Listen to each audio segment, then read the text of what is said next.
Oh my god! Je viens de terminer la série Hijack et c'est une tuerie. Avant d'aller plus loin, n'oublie pas, petit pouce vers le haut. Et maintenant, c'est parti avec ton chroniqueur HR. Au dernier passager du vol 1129. Merci de vous présenter à la porte B15. Bonjour à toutes et à tous, je suis Robin Allen, votre commandant de bord. Notre temps de vol est estimé à 6h54. Alors l'histoire d'Hijack est simple. Nous avons Sam Nelson, interprété par Idris Elba, qui travaille dans les affaires en tant que négociateur. Il revient d'un voyage de Dubaï en direction de Londres. Jusque-là, tout se passe normalement. Jusqu'au moment où des pirates de l'air prennent en otage l'avion. Tout le monde à sa place! Personne ne bouge! L'opération a été lancée. Téléphone, tablette. L'avion est sous contrôle. Venez voir ça. L'avion a dévié de sa trajectoire. Quelqu'un envoie un appel au secours. Au fur et à mesure du déroulé de l'histoire, nous avons donc les preneurs d'otages qui prennent de plus en plus confiance, et forcément les passagers qui sont de plus en plus angoissés. Donc il y a une atmosphère assez trouble et une grosse montée d'adrénaline. Alors, le rythme de la série n'est pas sans rappeler l'excellente série 24 heures chrono.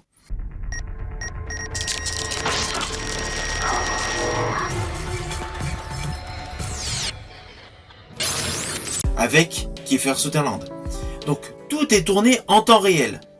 Donc il y a 7 chapitres, 7 parties, donc l'action se déroule sur 7 heures. Le temps du voyage, Dubaï-Londres. Alors cette situation de temps réel accroît l'effet dynamique de l'histoire, mais aussi la montée d'adrénaline.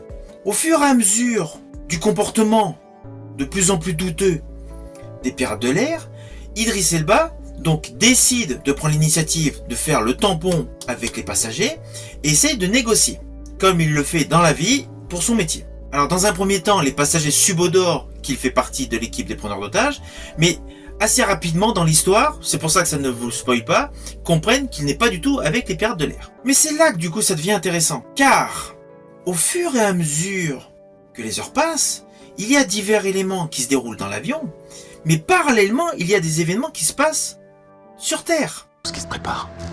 5 passagers de ce vol n'existent pas. C'est un réseau qui s'étend à travers toute l'Europe. Ce n'est pas un thriller claustro. Nous avons vraiment un bon équilibre entre ce qu'il se passe en tension dans l'avion et ce qu'il se passe en tension sur Terre.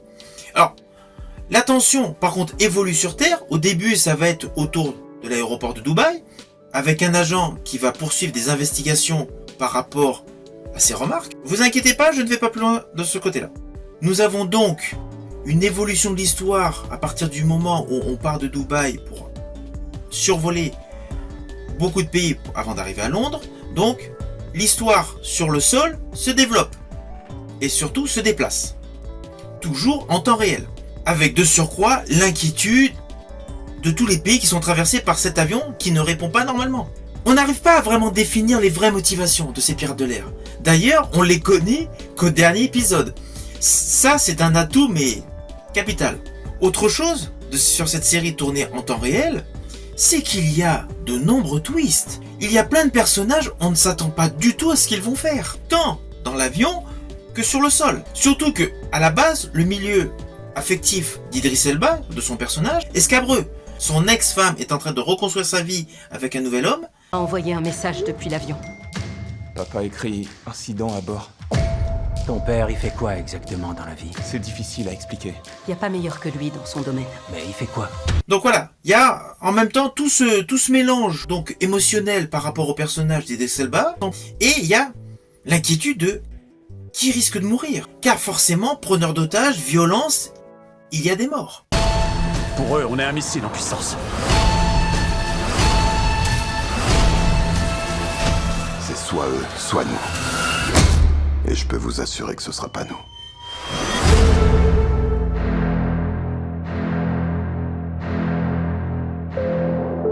La série est totalement haletante. C'est une série que je conseille.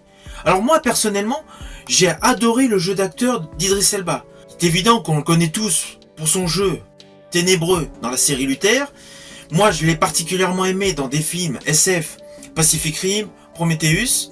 Mais j'ai préféré son jeu d'acteur, pour son interprétation du personnage Mandela. Ici, il est comme d'habitude.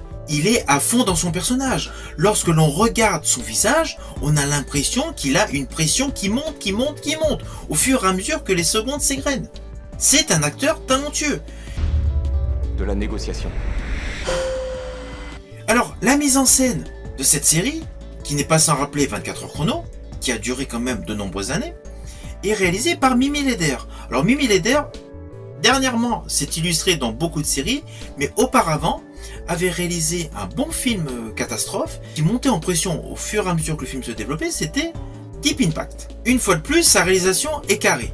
Alors tout ce qui est photographie, lumière, on va dire, il y a un traitement très glacé pour accroître justement l'effet de crainte. Les cadrages sont très bons, la musique est en parfaite adéquation, je pense notamment à la grande scène qui se termine à Londres, logique, l'avion part de Dubaï pour aller à Londres.